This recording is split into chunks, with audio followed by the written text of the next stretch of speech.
Beans and onions can share a soup pot, but in the garden bed, ours acted like enemies with a property line dispute. I'm Grant, Fiona's here, and this is Rude Insect. And before anyone writes us a letter defending beans, we are not anti-bean.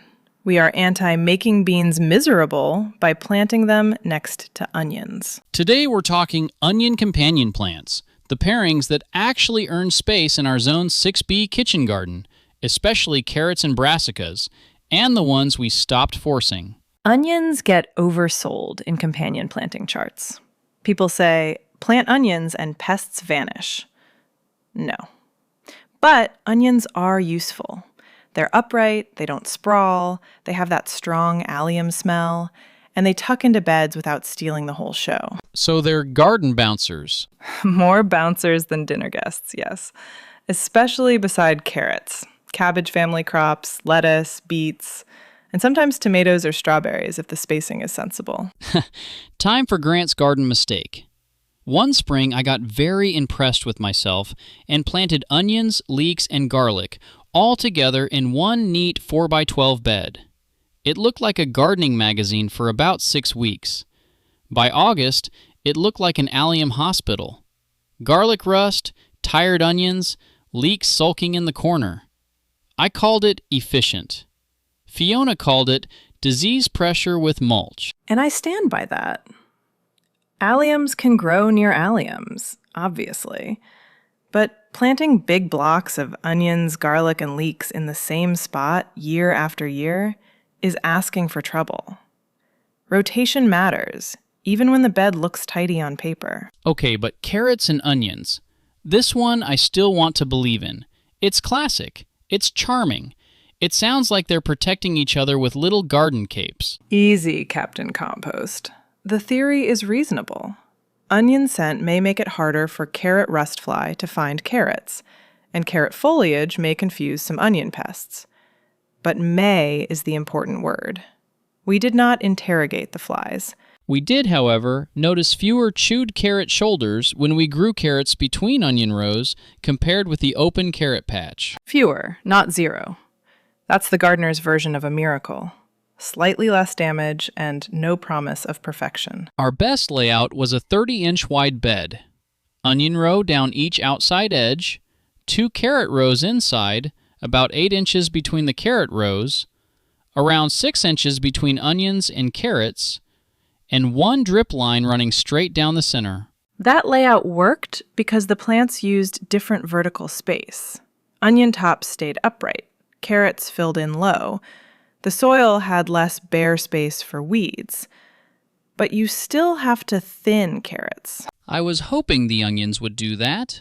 They will not. Also, if you're sowing carrots, don't do it in crusty soil and then act betrayed. We've had better germination by covering the seeded row with burlap or a scrap board for 5 or 6 days, then checking daily. Daily is the word that hurt me, because I once forgot the board and basically steamed the seedlings before they were seedlings. He made carrot tea in the ground. For supplies, onion sets are the easy button. An onion sets variety pack is handy if you want a mixed planting fast in spring soil. They take off quickly. True, but sets can bolt more easily than strong transplants, especially when spring does that hot, cold, hot nonsense. Check the seasonal price too, because onion sets jump around. For carrots, carrot seeds for companion planting are worth buying early if you're picky about varieties. Now brassicas. I love onions around cabbage, broccoli, kale, cauliflower. It feels like putting security guards around the buffet. It can help, but again, not magic. Onions may help confuse some pests, and they're space efficient around brassicas while those plants are still sizing up. Just don't crowd the brassicas. A cabbage wants elbow room, and it will take it. Lettuce and shallow greens also played nicely for us.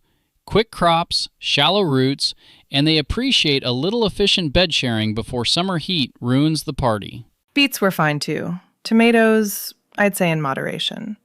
Strawberries only if you don't cram onions right into the crowns. Marigolds around the edges are useful, partly for insects, partly because they make the bed look like you planned it. And now the no-fly zone.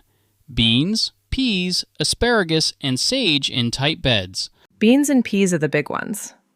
They just don't seem to appreciate onions nearby. Asparagus is a long-term crop, so I don't like disturbing that bed with annual onion experiments. Sage can get woody and competitive in a tight vegetable bed. Fiona's 30-second verdict? Yes to onions with carrots, brassicas, lettuce, beets, and edge flowers like marigolds, because onions are upright, scented, and easy to tuck in, maybe with tomatoes and strawberries if you respect spacing. No to beans and peas right beside onions, because in our beds they performed worse and looked stressed.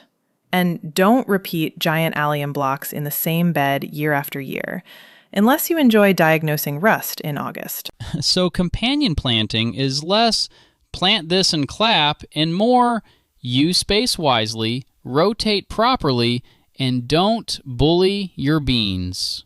If this helped, hit subscribe. We drop 3 new episodes every week on Monday, Wednesday, and Friday, so you don't have to hunt for the next one. Thank you for listening to this edition of RudeInsect.com, Conversations with Grant and Fiona.